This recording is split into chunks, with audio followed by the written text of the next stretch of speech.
नमस्कार दोस्तों, study with नौकरी वाला पे आप सभी का स्वागत है। तो आज हम पढ़ने वाले हैं साइंस का एक इम्पॉर्टेंट लेसन ध्वनि यानी कि साउंड के बारे में। पहला प्रश्न है, ध्वनि तरंगे की प्रकृति होती है। ध्वनि तरंगे अनुदैर्ध्य प्रकृति की होती है। अगला क्वेश्चन है, निम्न में से कौन सा कथन ध्वनि तरंगों के लिए सत्य है। तो देखिए, क्या ध्वनि तरंगों को ध्रुवित किया जा सकता है? नहीं। ध्वनि तरंगे निर्वात में चल सकती है, तो ध्वनि तरंगे उन स्थानों पे नहीं चल सकती जहाँ पे उसका माध्यम नहीं हो, है ना। निर्वात मतलब क्या होता है? जहाँ पे कुछ नहीं है। तो ध्वनि तरंगे जब भी चलते तो किसी न किसी माध्यम में चलती है, ठीक है। तो निर्वात में ध्वनि तरंगे नहीं चल सकती है।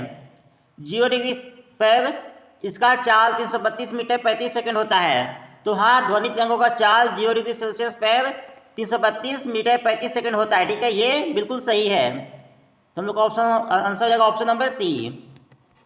अगला क्वेश्चन है, असरब तरंगों की आवृत्ति होती है। अब सरब तरंग क्या होता है? जिसका आवृत्ति 20 हर्ट्ज से कम होता है, ठीक है। 20 हर्ट्ज से जिसका आवृत्ति कम होता है। और अपसरब तरंगों को हम लोग सुन नहीं सकते हैं। देखिए, एक होता है अपसरब तरंगे, है ना। एक होता है सरब जिसे हम लोग सुन सकते हैं, एक होता है प्रासरब जिसको भी हम लोग सुन नहीं सकते हैं, ठीक है।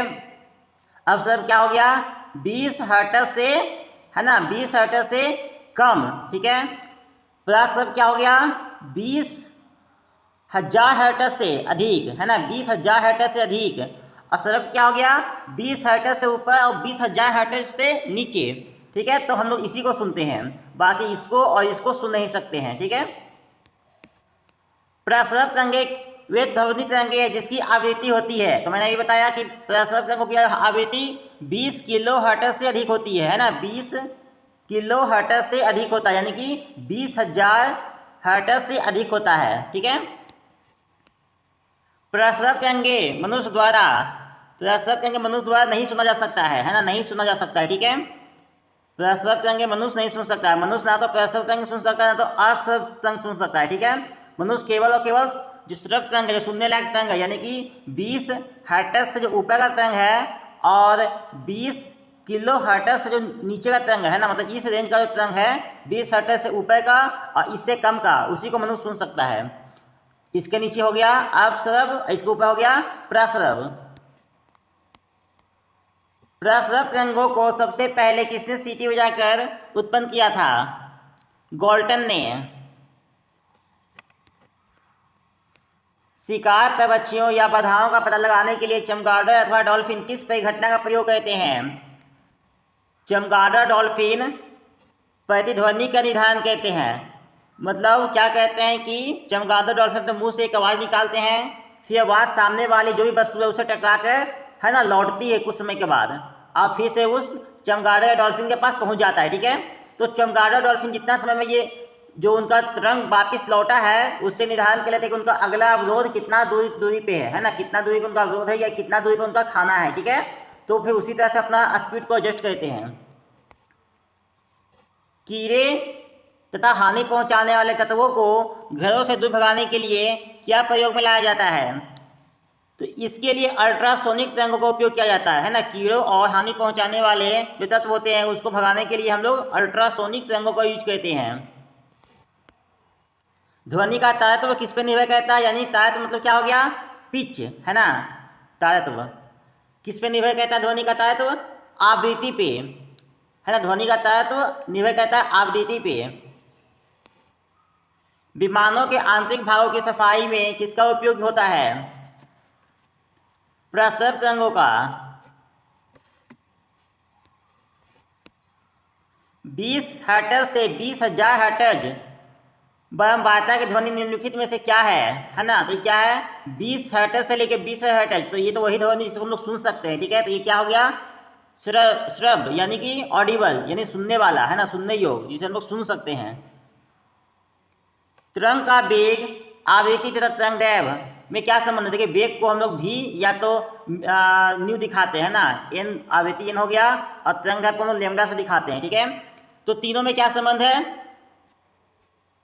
यानी v बराबर एन लैम्डा, v बराबर एन लैम्डा। चंद्रमा पे धरातल से दूर विस्फोट सुनाई नहीं पड़ता। क्यों? क्योंकि चंद्रमा पे वायुमंडल नहीं है ना, वायुमंडल चंद्रमा पे नहीं है और है भी तो बहुत ही कम वायुमंडल है, ठीक है। तो जिसके कारण क्या होता है कि अगर दूर में कोई विस्फोट हुआ हो, है ना, तो फिर हम लोग को सुनाई देगा। ये पृथ्वी पे जो वायुमंडल बहुत सघन है, बहुत घना है, तो पृथ्वी पे जो आवाज़ का जो संचरण होता है बहुत अच्छा होता है, ठीक है। लेकिन चंद्रमा पे बहुत ही छिछला हवा का एक ये है ना, या बहुत कम है, ठीक है। तो उस कारण से चूंकि ध्वनि को चलने के लिए माध्यम चाहिए, चंद्रमा पर माध्यम या तो नहीं है या तो बहुत कम है, तो इसलिए हम लोग को चंद्रमा पर होने वाला विस्फोट सुना नहीं पड़ता है। यानी कि वहाँ पे क्या है, वायुमंडल की अनुपस्थिति के कारण, है ना। चमगादड़ अंधेरे में उड़ सकती है। क्यों? क्योंकि चमगादड़ को उड़ने के लिए उसका आँख का जरूरत नहीं है ना। चमगादड़ किस सिस्टम से उड़ता है? तो प्रतिध्वनि के सिस्टम से। चमगादड़ क्या कहता है, अपने मुंह से एक तरह का ध्वनि निकालता है, सामने वाला जो अवरोध है, कोई दीवार है, कोई वस्तु है, उसे टकरा कर वापिस उसी पे के पास लौट के आता है, ठीक है। तो इसे वो मेजर कर लेता है कि उस सामने का अवरोध कितना दूरी पे है ना, कितना वो डिस्टेंस पे वो अवरोध है। तो इसी से फिर चमगादड़ उसके आने के पहले अपना दिशा को बदल लेता है। तो इसके लिए क्या है, वे अति तीव्र ध्वनि तरंगें पैदा करती है जो उसका नियंत्रण करता है, ठीक है। ऑप्शन हो जाएगा आंसर सी। कथन है चमगादड़ रात्रि में किसी वस्तु में बिना टकराए उड़ सकता है। इस बात तो सही है। चमगादड़ में इंफ्रासोनिक तरंगें निकलती है, तो पहला तो लाइन सही है बिल्कुल, है ना। लेकिन दूसरा कहता है इसका रीजन क्या है, क्या चमगादड़ में इंफ्रासोनिक तरंगें निकलती है? तो नहीं, चमगादड़ में इंफ्रासोनिक नहीं, अल्ट्रासोनिक तरंगें निकलता है, ठीक है। इंफ्रासोनिक क्या हो गया, अपस्रव, है ना, और अल्ट्रासोनिक क्या हो गया, प्रस्रव, प्रस्रव तरंगे। और ये हो गया अपस्रव तरंगे, ये हो गया 20 हर्ट्ज से कम वाला, और ये हो गया 20,000 हर्ट्ज से ज़्यादा वाला, ठीक है। तो जो चमगादड़ ये वाला ध्वनि निकालता है ना, चमगादड़ ये निकालता है, जबकि क्वेश्चन में कहा है कि ये निकालता है, ठीक है। तो ये तो गलत है क्योंकि चमगादड़ ये निकालता है। तो ये तो सही है लेकिन आर सही नहीं है। ए सही है परंतु आर सही नहीं, आर गलत है। वायु में ध्वनि की चाल 332 मीटर प्रति सेकंड होती है। यह दाव बढ़ाकर दुगनी की जाए तो ध्वनि की चाल क्या होगी? कहता है कि अगर वायु में ध्वनि की चाल 332 मीटर पर सेकंड है और दाव बढ़ा दें, उसे प्रेशर बढ़ा दें, तब फिर क्या होगा? तो ध्यान रखिए, प्रेशर बढ़ने से ध्वनि का चाल में कोई परिवर्तन नहीं होता है, ठीक है। यानी ध्वनि के चाल का, है ना, चाल पर प्रेशर का कोई प्रभाव नहीं पड़ता, यानी कि चाल तब भी वही रहेगा जो पहले था, है ना। चाहे दाव कितना भी बढ़ा दिया जाए, ध्वनि का चाल नहीं बदलेगा। निम्न द्रवों में से ध्वनि सबसे तेज यात्रा करती है। ध्वनि सबसे तेज यात्रा कहता है पहले तो ठोस में, है ना। सबसे पहले जो बात यह है कि ध्वनि किस में तेज यात्रा करता है, लिक्विड में, है ना, गैस में, या फिर ठोस में, ठीक है, जो बिल्कुल ठोस वस्तु है। तो ध्वनि जो सबसे तेज यात्रा करता है ठोस में कहता है, ठीक है, ठोस में। और यहाँ पे देखिए वायु, निर्वात, जल, निर्वात में तो कहता ही नहीं है, ठीक है। तो ये सब है। स्टील क्या है, ठोस है, तो स्टील में सबसे तेज यात्रा करेगा, ठीक है। आंसर हो जाएगा ए। बादल को बिजली की चमक से काफ़ी समय बाद बादलों की गर्जन सुनाई देती है। इसका क्या कारण है? देखिए, बादल का बिजली पहले चमकता है, उसका आवाज़ हम लोग को बाद में सुनाई देता है। क्यों? क्योंकि जो बिजली चमकता है वो क्या हुआ, लाइट हो गया, और लाइट का जो चाल कितना है, 3 लाख किलोमीटर, है ना। 3 लाख किलोमीटर आपको है प्रति सेकेंड, 3 लाख किलोमीटर प्रति सेकेंड। और देखिए ध्वनि का चाल कितना है, 332 मीटर प्रति सेकेंड। तो स्वाभाविक सी बात है कि अगर प्रकाश तेज चलता है तो प्रकाश हमें जल्दी दिखाई देगा और ध्वनि हमें बाद में सुनाई देगा। तो ऐसा क्या कारण हो गया इसका, क्योंकि प्रकाश की चाल ध्वनि की चाल से अधिक होती है ना। प्रकाश का चाल ध्वनि की चाल से अधिक होता है, इसलिए हम लोग को प्रकाश पहले दिखाई देता है और ध्वनि की चाल बाद में दिखाई देता है। वायु में ध्वनि की चाल कितना होता है? तो ऐसे तो 332 होता है, लेकिन यहाँ पे 332 ना देकर 330 दिया, तो इसी को हम लोग सही मानेंगे, ठीक है। 330 मीटर पर सेकेंड। ध्वनि तरंगें सर्वाधिक तीव्र गति से चलती है किसमें? तो मैंने ये भी बताया कि ठोस में सबसे तेज चलेगा ध्वनि तरंगे, ठीक है। और निर्वात में तो चलेगा ही नहीं, निर्वात में चलेगा ही नहीं, और ठोस में सबसे तेज चलेगा।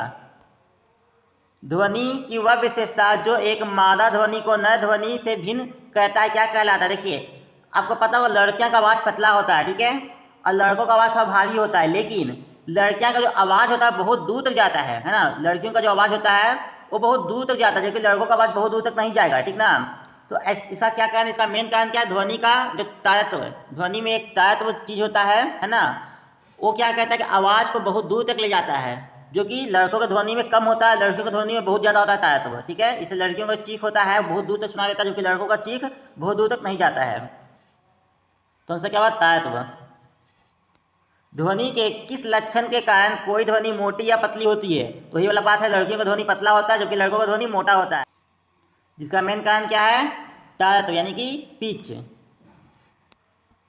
पुरुषों की अपेक्षा महिलाओं की आवाज़ अधिक तीक्ष्ण होती है, क्योंकि महिलाओं की आवाज़ है ना, महिलाओं की आवाज़ का तायत्व अधिक होता है। क्या होता है, महिलाओं की आवाज़ का तायत्व अधिक होता है, इसलिए महिलाओं का आवाज़ दूर तक जाता है पुरुषों की अपेक्षा। एक युवक पुरुष की आवाज़ की तुलना में छोटे बच्चे की आवाज़ प्रिय क्यों लगती है? क्योंकि बच्चे की आवाज़ का तायत्व पुरुष की आवाज़ के तायत्व की तुलना में अधिक होता है। ठीक है, इसके कारण बच्चों की आवाज़ हम लोग को प्रिय लगता है।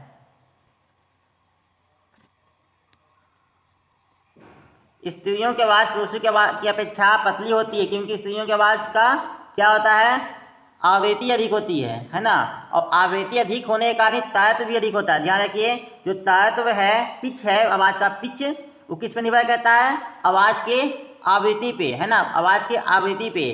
तो जिस आवाज़ का आवृत्ति जितना तेज होगा उस आवाज़ का तायत्व उतना ही ज़्यादा होगा। तो चूंकि लड़के की आवाज़ का आवृत्ति ज़्यादा होता है इसलिए उसका तायत्व भी ज़्यादा होता है। निम्नलिखित में से कौन सा एक वायु में ध्वनि तरंगों द्वारा उत्पादित नहीं होता है? ध्रुवन। ध्रुवन जो है ना, वायु ध्वनि तरंगों में उत्पादित नहीं होता है। ठीक है, ध्रुवन वायु तरंगों में उत्पादित होने वाला गुण नहीं है, ये प्रकाश तरंगों में उत्पन्न होता है। ठीक है, ये प्रकाश तरंगों में उत्पन्न होता है ध्रुवन, ना कि ध्वनि तरंगों में, जबकि परावर्तन ये सब ध्वनि तरंगों में होता है। ध्वनि तीव्रता की डेसिबल में वह अधिकतम सीमा जिसके ऊपर सुन नहीं सकता है क्या है? तो ध्वनि तीव्रता को सुनने का जो अधिकतम सीमा है वो है 95 डेसिबल। ठीक है, 95 डेसिबल ध्वनि को सुन सकते हैं। निम्नलिखित में से किसके द्वारा सबसे अधिक ध्वनि प्रदूषण होता है? तो जिसमें आवाज़ ज़्यादा होगा उसमें ध्वनि प्रदूषण ज़्यादा होगा, जिस ध्वनि का डेसिबल ज़्यादा होगा। तो हवाई जहाज़ का जो ध्वनि होता है उसका डेसिबल बहुत ज़्यादा होता है। ठीक है, तो इसलिए उसे प्रदूषण भी बहुत ज़्यादा होता है। नज़दीक आती रेलगाड़ी की सीटी की आवाज़ बढ़ती है जबकि दूर जाने वाली रेल के लिए यह घटती है। यह घटना कौन सा प्रभाव के कारण होता है? ये कहलाता है डॉपलर प्रभाव। ठीक है, डॉपलर प्रभाव क्या कहता है कि जैसे ही कोई वस्तु नज़दीक आती है उसका हम लोग को ध्वनि ज़्यादा सुना देता है, दूर जाने वाली वस्तु को ध्वनि कम सुना देता है। ये डॉपलर प्रभाव कहलाता है। एक अंतरिक्ष यात्री अपने सहपाठी को चंद्रमा की सतह पर नहीं सुन सकता क्योंकि वहाँ पे वायुमंडल नहीं है ना, क्योंकि वहाँ पे चंद्रमा की सतह पे क्या नहीं है, वायुमंडल नहीं है, इसलिए वहाँ पे ध्वनि का जो परिचालित होने का माध्यम है वो भी नहीं है, क्योंकि ध्वनि को तो माध्यम चाहिए चलने के लिए और चंद्रमा पे वायुमंडल ही नहीं है तो ध्वनि का माध्यम नहीं है। कौन सी प्रक्रिया प्रकाश और ध्वनि दोनों में घटित नहीं होती है? तो ध्रुवन का जो प्रक्रिया है वो दोनों में घटित नहीं होता। ध्रुवन केवल और केवल प्रकाश वाले तरंग में होता है। ठीक है, प्रकाश में केवल होता है ध्रुवन, ना कि ध्वनि में। चिल्लाते समय व्यक्ति हमेशा हथेली को मुंह के समीप रखता है ना, क्यों रखता है? ताकि ध्वनि जो है एक दिशा में इंगित हो, ताकि ध्वनि दूर तक जाए। ठीक है, ध्वनि दूर तक जाए इसके लिए जरूरी है कि ध्वनि एक दिशा में जाए, है ना। तो मुंह पे आवाज़ रखने से क्या होता है, ध्वनि को एक रास्ता मिल जाता है सीधे जाने का। डेसिबल इकाई है किसका? डेसिबल ध्वनि की तीव्रता का इकाई है ना। ध्वनि की तीव्रता को हम लोग डेसिबल में मापते हैं। अगला है प्रतिध्वनि का क्या कारण है? प्रतिध्वनि का कारण है ध्वनि का प्रवर्तन, है ना। ध्वनि का जब प्रवर्तन होता है तो जो ध्वनि हमको सुना देता है वही तो प्रतिध्वनि कहलाता है। तो जब तक सामने वाला दीवार से टकराएगा नहीं प्रतिध्वनि बनेगा नहीं। तो प्रतिध्वनि का क्या कारण है? प्रवर्तन, ध्वनि का प्रवर्तन। स्पष्ट ध्वनि सुनने के लिए प्रवर्तक तल को, है ना, ध्वनि स्रोत के बीच में कितनी दूरी होनी चाहिए? मतलब कि अगर हम लोग को प्रवर्तन ध्वनि का प्रतिध्वनि सुनना है तो जो ध्वनि पैदा कर रहा है वो अपवर्तक सतह के बीच में कितना दूरी होना चाहिए? तो कम से कम ये दूरी 17 मीटर होना चाहिए, है ना। ये दूरी कम से कम 17 मीटर होना चाहिए, तब हमको जाकर प्रतिध्वनि सुनाई देगा। रडार की कार्य प्रणाली निम्न सिद्धांत पर आधारित होता है। रडार का कार्य प्रणाली रेडियो तरंगों का प्रवर्तन पे निर्धारित होता है ना। तो रडार भी क्या कहता है? रडार एक मशीन होता है, तो वो भी क्या कहता है कि तरंग भेजता है, आसमान में तरंग भेजता है ना।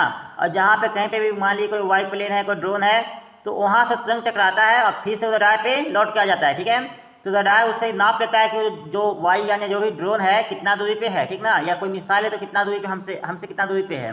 तो रेडियो जो रडार है वो भी रेडियो तरंग का इसी परिवर्तन के सिद्धांत पे काम करता है।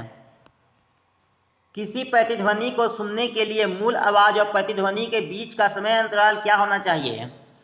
तो हम लोग दो ध्वनि को तभी सुन सकते हैं जब दोनों के बीच का अंतराल सेकेंड का 10वां भाग है। अगर सेकेंड के 10वां भाग के भीतर ही कोई नया ध्वनि आ जाए तो फिर हम लोग उसको साफ नहीं सुन सकते हैं, है ना। अगर कोई समय में कोई कुछ ध्वनि उत्पन्न हुआ और सेकेंड के 10वें हिस्से के अंदर फिर कोई दूसरा नया ध्वनि उत्पन्न हो गया तो हम लोग पहले ही ध्वनि को सुनेंगे, दूसरे ध्वनि को हम लोग साफ नहीं सुन पाएंगे, ठीक है। अच्छे ऑडिटोरियम की दीवारें, छत व फर्श किसी रेशेदार पदार्थ, कालीन, ग्लास, फाइबर आदि से ढके रहते हैं। इसका क्या उद्देश्य है? देखिए, आवाज़ क्या होता है कि अगर किसी ऑडिटोरियम तो बड़ा क्षेत्र होता है तो वहाँ पर ध्वनि होगा तो ध्वनि का प्रतिध्वनि उत्पन्न होगा, ध्वनि का परिवर्तन होगा। तो प्रतिध्वनि कम से कम उत्पन्न हो, इसलिए हम सिनेमा हॉल में या ऑडिटोरियम में ध्वनि को सोखने वाले, ध्वनि को अवशोषित करने वाले बहुत से मटेरियल लगाए रहते हैं, ठीक ना, ताकि प्रतिध्वनि कम से कम उत्पन्न हो। तो ऐसा लोग क्यों कहते हैं? ध्वनि का अवशोषण करके प्रतिध्वनि रोकने के लिए, है ना, ध्वनि का अवशोषण करके प्रतिध्वनि को रोकने के लिए हम लोग ऑडिटोरियम में या सिनेमा हॉलों में इस तरह के पर्दे का या फिर जमीन पर इस तरह कालीन का प्रयोग करते हैं। ध्वनि का प्रभाव मानव के कान में कितने समय तक रहता है? तो सेकेंड के 10वें भाग तक, है ना, 1 सेकेंड के 10वें भाग तक रहता है। उसके बीच में कोई नया ध्वनि आएगा तो हम लोग सुन नहीं सकते हैं। अगला है, ध्वनि तरंगे किससे कारण प्रतिध्वनि उत्पन्न करते हैं? प्रवर्तन के कारण।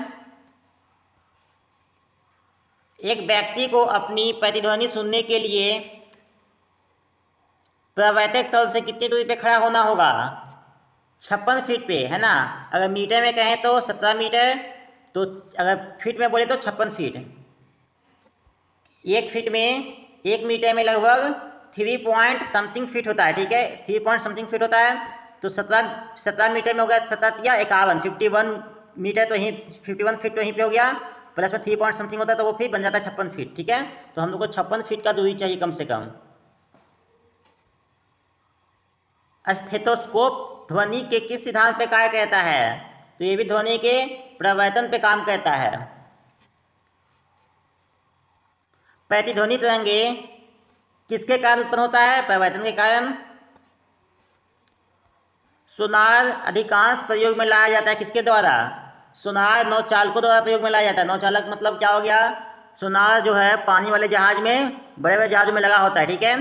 वो एक ऐसा यंत्र होता है कि जो जमीन जो क्या है, हमेशा एक तरंग है जो समुद्र के तल पे भेजते रहता है, उससे पता चलता है कि समुद्र का तल कितनी गहराई पे है और समुद्र के तल के नीचे क्या क्या है ना। इस तरह से नौचालकों द्वारा प्रयोग में लाया जाता है। अनुरणन काल तथा हॉल के आयतन के बीच संबंध का प्रतिपादन किसने किया था? सबीन ने। अनुरणन काल और हॉल के आयतन के बीच किसने किया था संबंध प्रतिपादन? साबिन ने। डेड हॉल का अनुरणन काल होता है। डेड हॉल का अनुरणन काल शून्य होता है। जब सेना पुल को पार करती है तो सैनिकों के कदम से, है ना, कदम से कदम मिलाकर चलने का निर्देश नहीं दिया जाता है, क्योंकि जो सैनिकें जब कदम से कदम मिला के चलती है तो उससे बहुत ज़्यादा ध्वनि उत्पन्न होता है, ठीक है, बहुत ज़्यादा ध्वनि का अनुनाद उत्पन्न होता है, जिससे पुल टूटने का डर होता है। इसलिए जो पुल पार करते समय सैनिकों को ये निर्देश होता है कि वो कदम से कदम मिला के न चले, जैसे कि वो एक समान दशा में चलते हैं। तो पहले से उत्पन्न ध्वनि के अनुनाद से के कारण पुल टूटने का खतरा होता है ना, इसके कारण वो ऐसा किया जाता है। हम रेडियो की घुंडी घुमाकर विभिन्न स्टेशनों के कार्यक्रम सुनते हैं। यह संभव हो पाता है किसके कारण? अनुनाद के कारण, है ना, अनुनाद के कारण। कहा जाता है कि जब तानसेन गाता था तो खिड़कियों के या कांच के गिलास टूट जाते थे, है ना। यदि यह संभव भी हो तो ध्वनि के किस गुण के कारण ऐसा होगा? तो ये भी होगा अनुनाद के कारण, ठीक है, अनुनाद के कारण। तो दोस्तों इस वीडियो में ही तक। ये वीडियो आपके एग्जाम के लिए काफ़ी इंपॉर्टेंट है, क्योंकि इसमें मैंने जितने भी क्वेश्चन को लिए हैं वो किसी न किसी एग्जाम में आया हुआ क्वेश्चन है, तो ये आपके अगले एग्जाम के लिए काफ़ी इंपॉर्टेंट होगा। तो वीडियो अगर पसंद आए तो वीडियो को लाइक करें, हमारे चैनल स्टडी विद नौकरी वाला को सब्सक्राइब करें। वीडियो देखने के लिए आपका धन्यवाद।